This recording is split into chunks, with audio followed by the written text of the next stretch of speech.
Okay, everyone.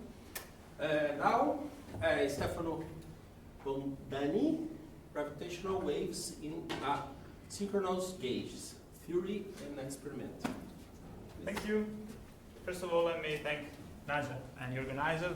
It's been a best opportunity to come for the first time in Brazil, and I'm really enjoying this workshop and my first visit in Brazil. I'm very happy to be part of this workshop and equally happy to be presenting my work. The title is equivalently what you read in the book of abstracts, time oscillations induced by gravitational waves, or gravitational waves in asynchronous gauges, a bit of theory and experiment.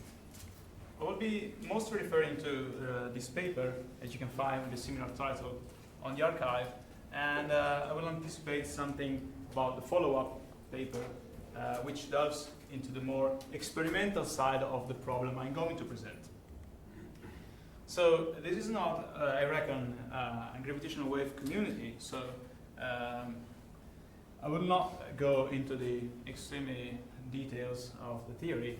I will assume, though, that we all know that gravitational waves are usually presented in terms of the so-called transverse traceless gauge. That is, that gauge that gives you the polarizations in the form of a plus and a cross as a final result of how a gravitational wave presents itself to an observer. And if you look into any kind of theory book, be it divulgative, scientific, papers, whatever kind of material that is dealing with gravitational waves, page 2 of the book, or whatever you're reading, will give you this as the only possible way forward, the transverse traceless gauge. And what you end up with is always this very simple and effective and good, actually, visualization of what gravitational waves do to masses that are in a plane perpendicular to the direction of propagation of the wave. They will oscillate in patterns in the form of a plus and a cross. That's why they're called the plus and the cross polarization. And it is very effective and very, very good, such a good method that in the end it turns out to be a good way to detect them when you use interferometers. And we have been doing so, detecting gravitational waves with interferometers for 10 years.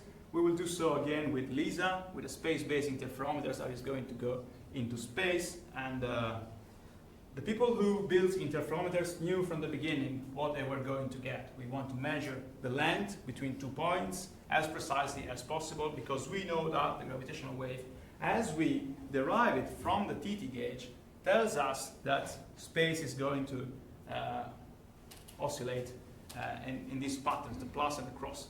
But let's get a step back for a moment and keep in mind that the transverse traceless gauge is one of the many possible choices that we can make inside the much larger group of Lorentz gauge coordinate systems.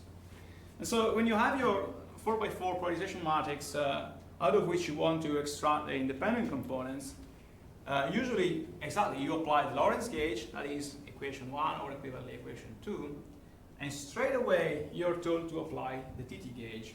Well, why do you do so? Because, well, it's very effective, it's very good as a method. It gives you the nicest and most elegant form a gravitational wave can be presented in, as we know of. And in particular, you put into zero the components with time, mixed components, and also the components with the yeah. No, sorry, I didn't forget. Sure. I thought you were going to change it. So 2 questions here. Sorry to Yeah. Well, the question, Lorentz gauge is not a full gauge fixing, right? Sure. And this TT gauge is. Yes. So. I'm gonna go there. I think I'm gonna go there in the next slide. Okay, and the other question is, you're imposing Lorentz gauge and then TT gauge? Yes. Both. So what is independent? Why can't you just impose TT gauge? No, because What is left over? there is many gauge freedom remaining after you apply the Lorentz gauge. I'm going to go there in the next slide. Okay, all right. There's many gauge freedoms after the Lorentz gauge. You use those to impose the TT gauge. I will see that in the next few slides. So this is the final form, and then I'm going back. This is the final form. So you have the two independent components equal in calculus to each other with a change of sign in the case of those in the diagonal, and they become the plus and cross polarization of your waveform. But someone asked, well, a gravitational wave is a perturbation of space-time. Well, and in the end, you tell me that you're only perturbing space. So what happens to the time component in space-time if you are perturbing space-time? So let's go back and building our gauge. You derive with respect to the argument the quantities on the left. And for the first two equations, together with the traces condition, you have 0, 0, that is time, equal to 3, 3, that is z, propagation of the wave, and 1, 1 equal to minus 2, 2. The two on the diagonal equal and opposite in sign. And then you use 2 of residual freedoms to fix equal to 0 the mixed terms that include the time and spatial components, and also the 3, 1 equal to 3, 2, the mixed components including the z components. So in the second to last step, you have this not finished form of the waveform, and you still have one freedom gauge remaining to use. And usually what is done is that to use it to pose to 0 the 4 elements in the corner. And you can see are equal to each other apart from the sign. And you can, at that point, end up with a plus and a cross in a central square that I showed you before. But this, as I told you, is the easy way that has been done, has been effective, but now it's time to do it the hard way. So for example, what we wanted to do is wanted to try to leave some of the time including components in the waveform surviving after the last gauge fixing. So for example, let's impose h cross equal to h plus up to a factor conversion. And for example, let's impose the vanishing of the plus mode, and thus you remain with the cross mode and the 4 O modes in the corner. And I anticipate to you, this will imply, for example, the impossibility of keeping clocks synchronized along the propagation direction of a gravitational wave. The final waveform of this new gauge, and it's called the asynchronous traces gauge, has this little more messy form rather than the TT gauge, which is much more elegant, but still physical. And you see now H00 different from 0, and 3,3 different from 0, and 3,0 equal to 0,3 in the two angles. And an equivalent form of this, which is totally legit, is to let the plus components instead of cross survive. But what is important to us is that the H00 in particular is surviving. And I'm going to read this one because it's central. By preventing spatial deformation along one spatial axis, clocks will be desynchronized on that same axis. So in other words, the TT gauge spatial deformations that are seen by interferometers in which clocks are fixedly synchronized. That is, in the old books, the TT gauge was sometimes referred to as the synchronous gauge. Nowadays it's fallen out of fashion, but it used to be so. So that's why we chose the asynchronous traces gauge for the name. And so these spatial deformation that you get with the TT gauge and you measure with interferometers are now being reabsorbed into the desynchronization of clocks in the new asynchronous traces gauge, where the spatial contraction in the corresponding directions are impeded. So either you get one or you get the other. So the surviving new components that we have are H00, that is the desynchronization of a clock with itself over time, and also along Z. So desynchronization of a clock along the direction of propagation of the gravitational wave. And if you do your math correctly, you also end up with the result that you also have desynchronization over the XY plane. But that is less interesting, and for one important reason, I'm going to focus exclusively on the first one, H00, for the rest of the talk. And the reason for this, I will anticipate you, and that will translate into experimental challenges, is that we want to avoid at all costs any spatial propagation of signals, because we want to be sure that we are measuring a purely temporal perturbation induced by the gravitational wave. Not having any signal propagating through space will exclude any interferometer-like behavior in your signal that might mix your results.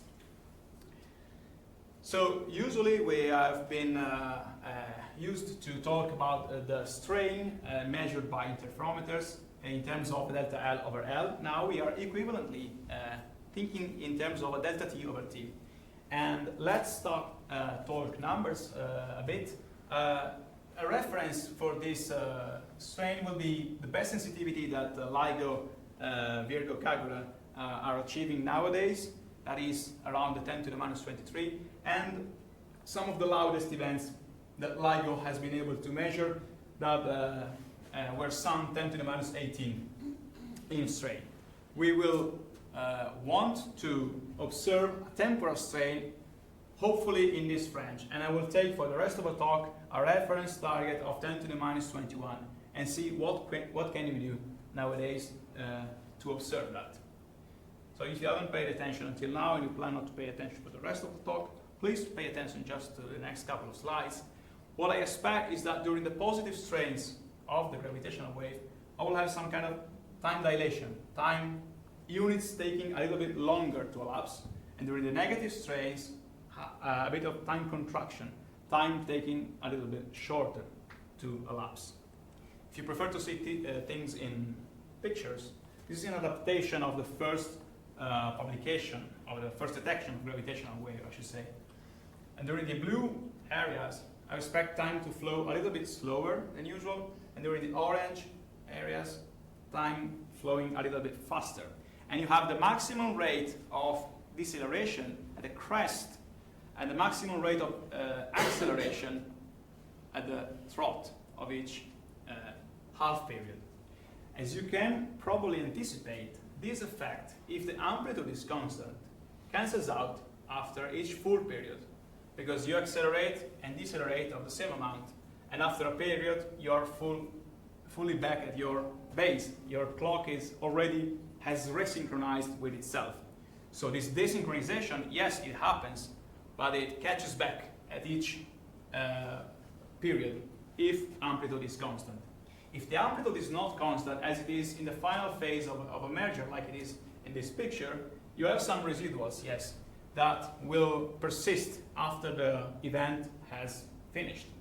And this is interesting in theory, but not so much experimentally, because this is at best second-order effect, and it is somewhat equivalent of the Christodoulou effect. That is a memory effect that also in interferometers with traditional TT gauge GW theory you encounter a residual effect.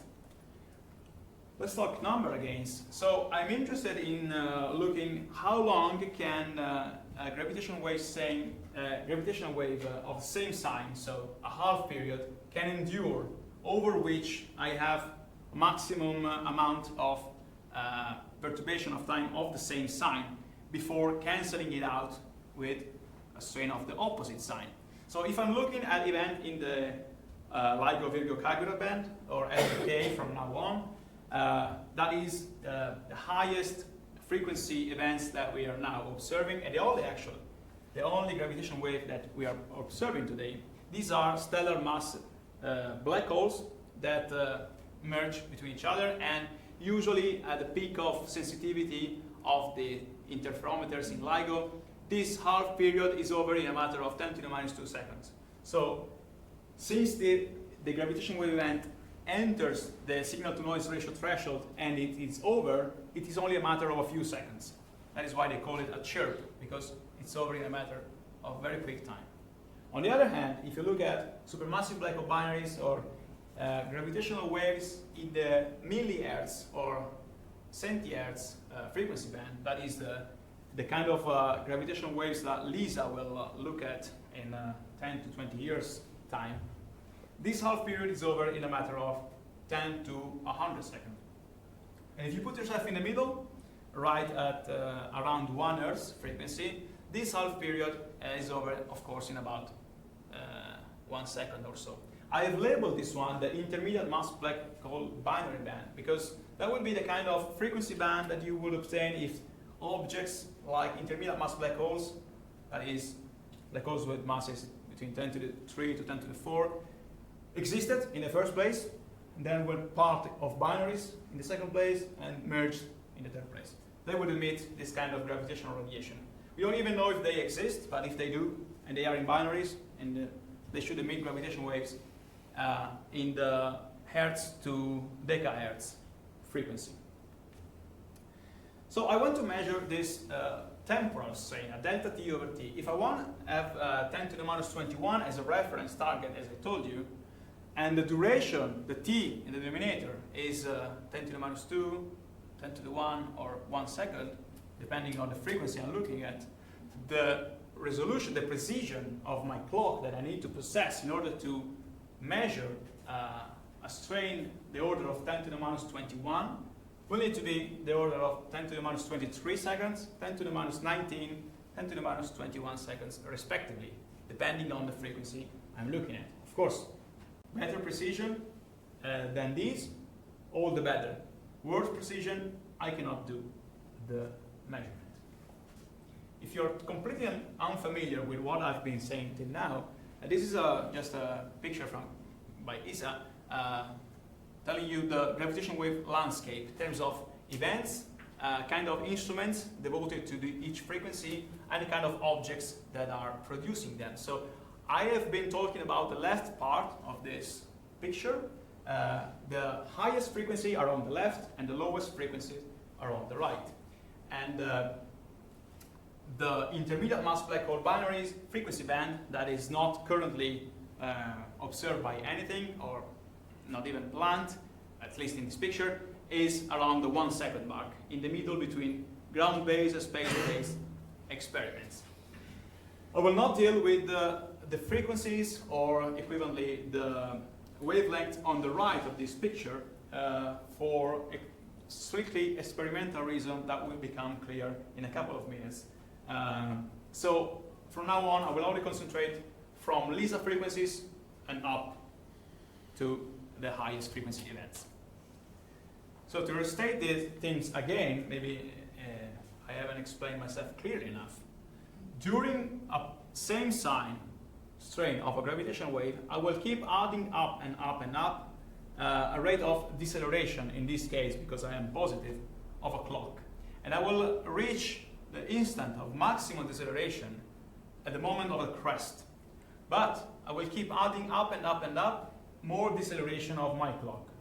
So now it turns that it is only intuitive that in an ideal case scenario, if I were able to, my best measurement would be one that starts at a zero of the curve and ends at the other zero of the curve. That is, I can maximize the deceleration of my clock and the effect on it.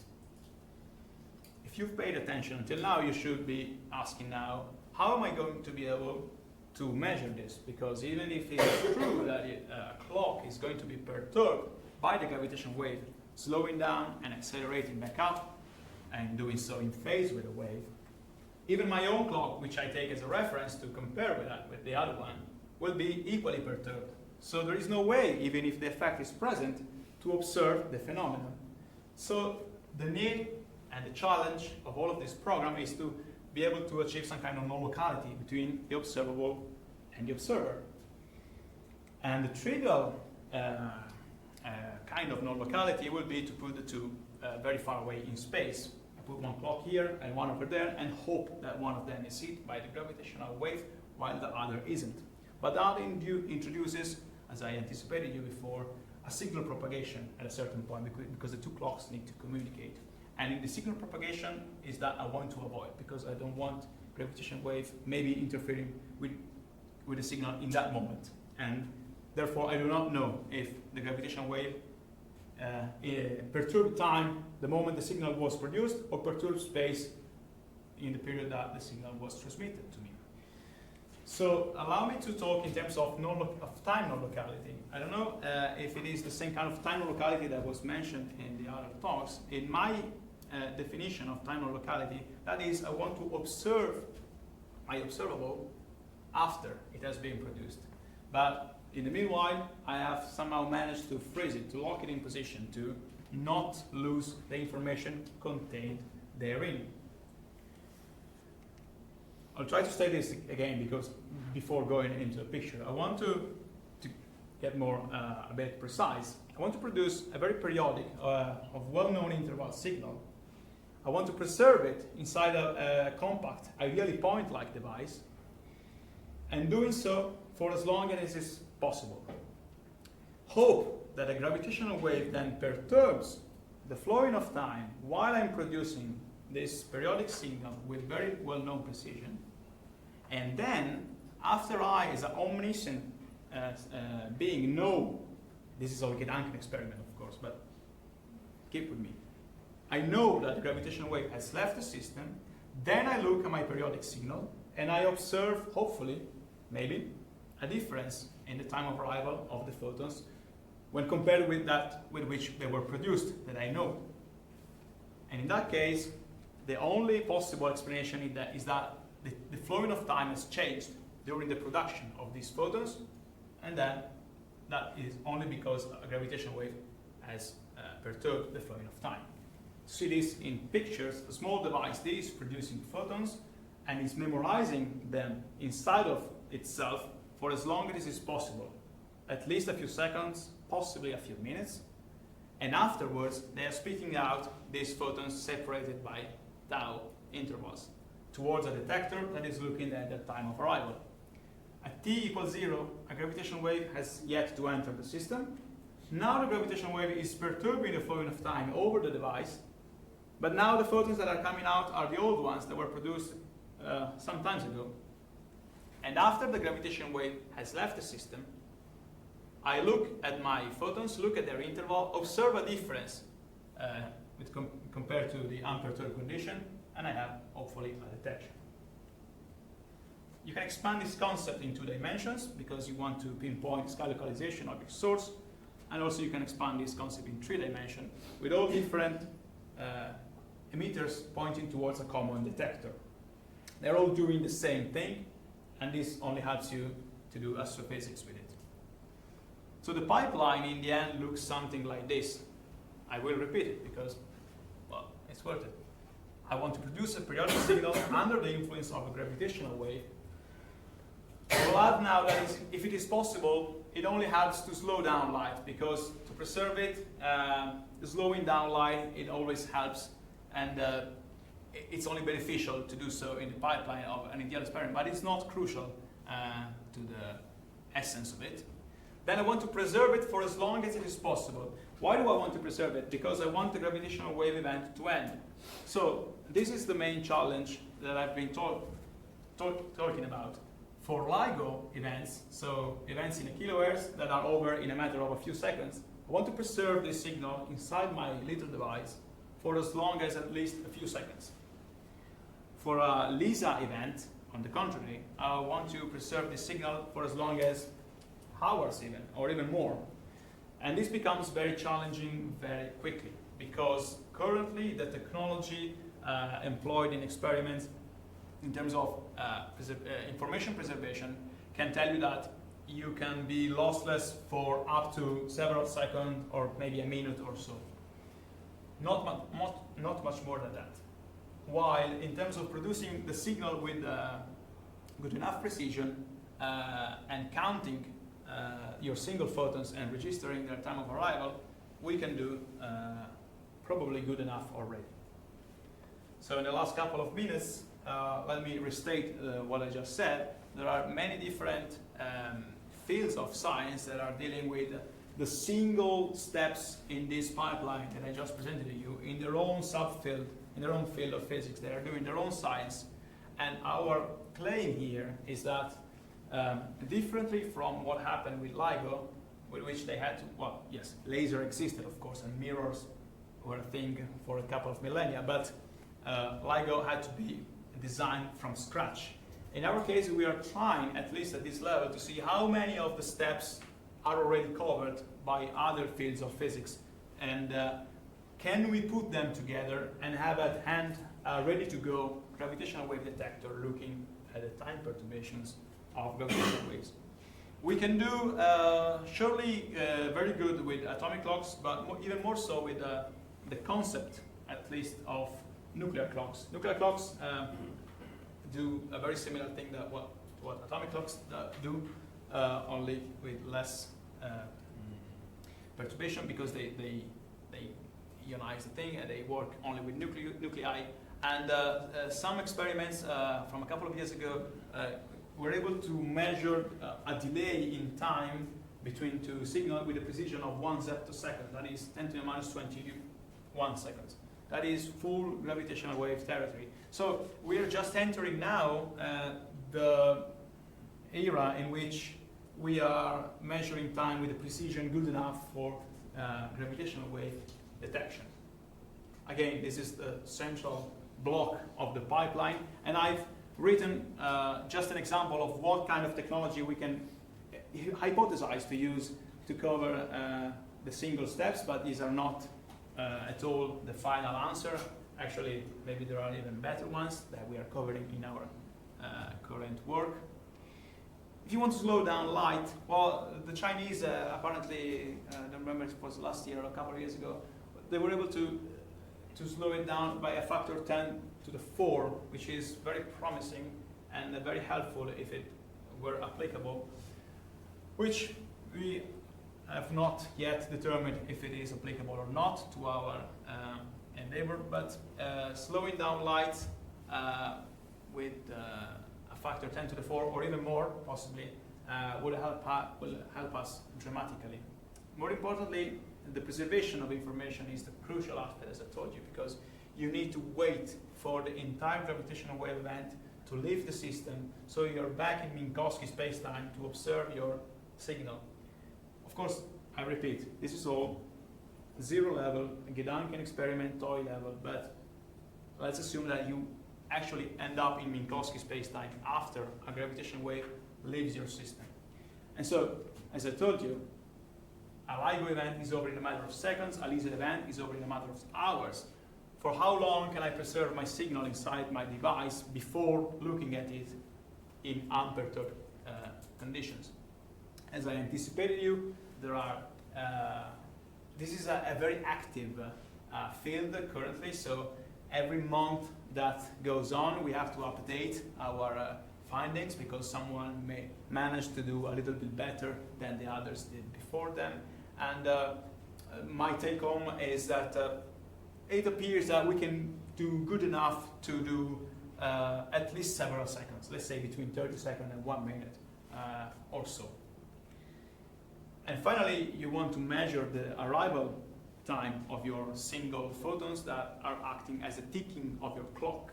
And to do so, the photon avalanche diodes might be a promising candidate, but what matters is that it is a technology that already exists. If it is ready for the precision needed for gravitational wave detectability, is what we are currently looking into, talking to the authors of these different works.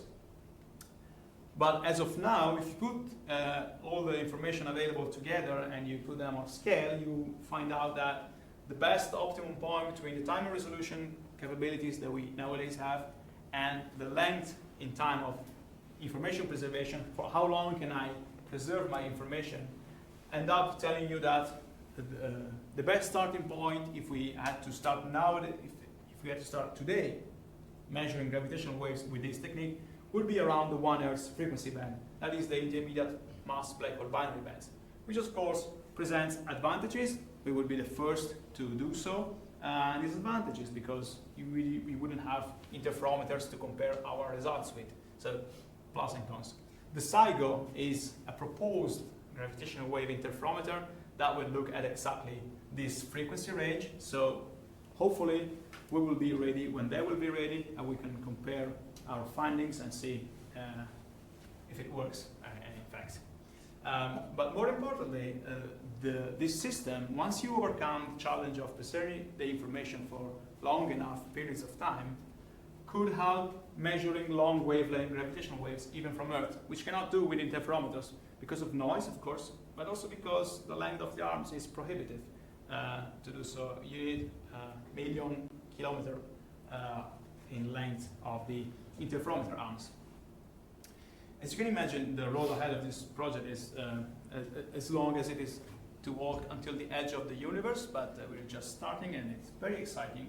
and I would like to leave you with a few words that are completely unrelated to my talk, but I think they are relevant towards the scope of this workshop that I found on the Museum MASP on my first day here in Sao Paulo, that is telling something less scientific but more poetic and thought-provoking about time. And with that, I would like to leave you and happy to take questions. Thank you.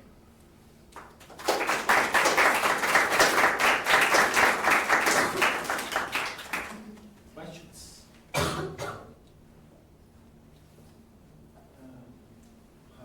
thank you for the presentation. I want to ask, I don't know if it's a silly question or not, but are there other gauges that you see this fluctuation on local fame time? Is it one now? It's possible. We didn't investigate other gauges. We just wanted to find one where you had time components surviving. Once we found one, that was good. It's possible though, yeah, surely. As long as you have time components, time including components different from zero, yes, it's entirely possible. So, about the theoretical part, Yep.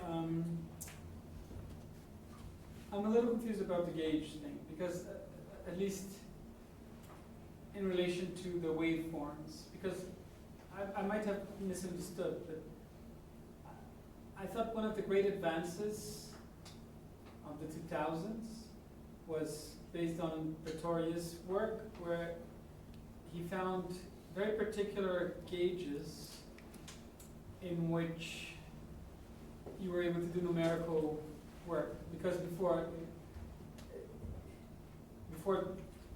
that it was quite impossible to predict waveforms just given initial conditions of binary pulsars and so on.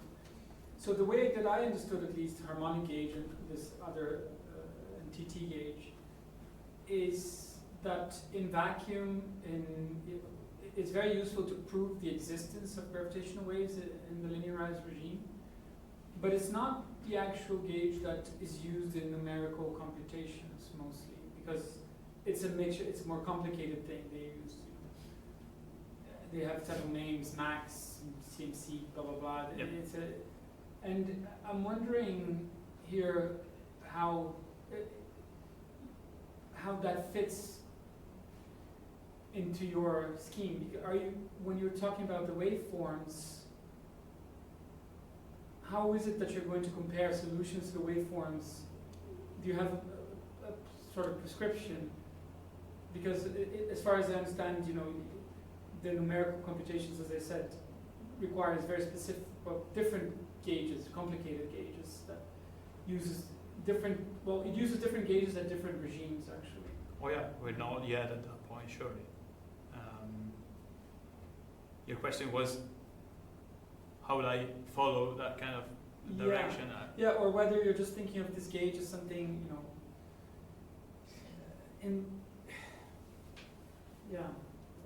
or whether you're just thinking of it more theoretically. It wasn't very clear to me that the comparison with the waveform bit.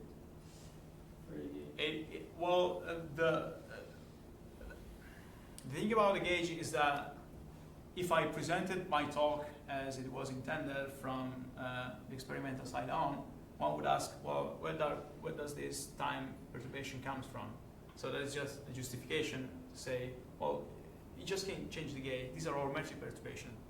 So you change the gauge, you get a different metric perturbation. And with this new gauge, you have a metric perturbation that has time in it. So I'm fully justified in claiming that time is perturbed by a gravitational wave.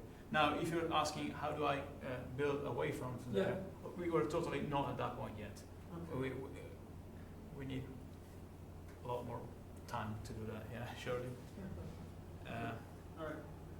But would it be relevant to you to compute how to form the waveform, or just when the signal propagates to your detector? Because it seems to me that it would only be important, the signal form, when it arrives to you, right? If you compute it in some other gauge and then convert to your gauging detector, that it would be fine. I'm not sure I understand your question. Not a question, just a remark. Like that I think that you wouldn't have necessarily to compute how a waveform is generated, just how the signal propagates when it's Oh yeah, your sure. detector, right? That you only need to guess a linearized regime. It's true. I think.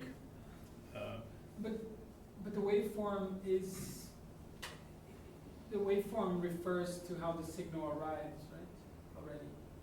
I'm not sure. So you're right that different gauges are needed and different regimes to construct the waveform. But But if you compute it in one gauge, can you just Yeah, do a but gauge transformation to see how it looks? Can I in the recall? I think for him to explain that the origin of this fluctuation in time is indeed considering something like a different gauge choice, blah blah blah, he really needs to build a waveform and so on. But if he just want to look at this bump in time, I don't know, he just wanted to look at the signals. And that I agree with you, but he will need to build a waveform anyway. I guess so. Yeah. Yeah. Thanks. Questions? Okay, thank you again. Thank you very much.